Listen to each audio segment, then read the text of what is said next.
بە دروشمی هونەر پەیەمی خۆشەویستیە پەیمانگای هونەرە جوانەکانی سەمسەماڵ حوتەمین فستیڤاڵی خۆی ساز کرد. ئەمەوەکو بەشی سیرامی بەشداریمان لەم فستیڤالە کردووە کامە حوتەمین فستیڤاڵی پەیمانگای هونەرە جوانەکانە لە چاو ساڵانی ترەوە ئەمە سەرکەوتنێکی گەورەی بەخۆی بینەوە بە کۆمەڵێک ئیشەوە کە ئیشەکان خۆیان لە ئیشێکی بەربڵاو ئەگرێتەوە بۆ نمونە بەشی سروشتە و بەشی گرافیکە و بەشی زەیتی و ڕسم و تەختیت و ئەمانە.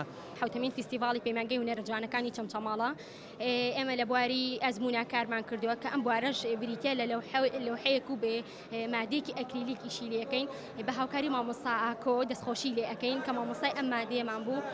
بەڕاستی ئامادەبوون هەمویان کارەکانی ئێمەیان بەدڵ بوو ئێمەش بە خێراتنی هەر هەمویانەکەین. حوتەمین فستیڤاڵێتی کە لە شاری چەمچەماڵدا بکرێتەوە و لە بەشی شێوەکارین لە چوار بەشدا پێک دێین پەیکەر و سیرامیک و گرافیک و نیگار کە من مەرحەلە سێم بەشی نیگارم لە کاری ئەزمون و کاری داڕشتندا کارم کردووە.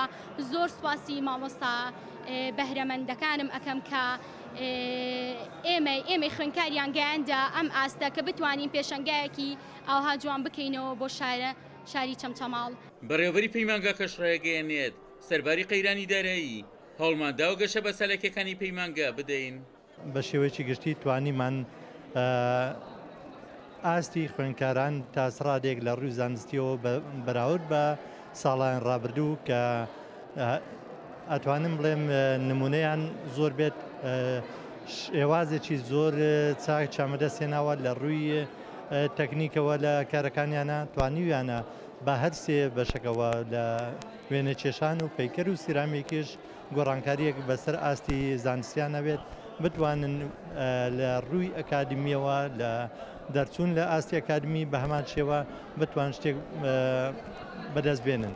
وە خوێندکەرانی پەیمانگا کەشڕایان گەیان خەمخۆری مامۆستاکانیان وای کردووە ئاستی بەشەکانی پەیمانگای هونەرە جوانەکان لە چەمچەماڵ بۆ پێشەوە بچێت و بۆ ساڵانی ئایندەش فستیڤاڵی گەورەتر ساز بکەن.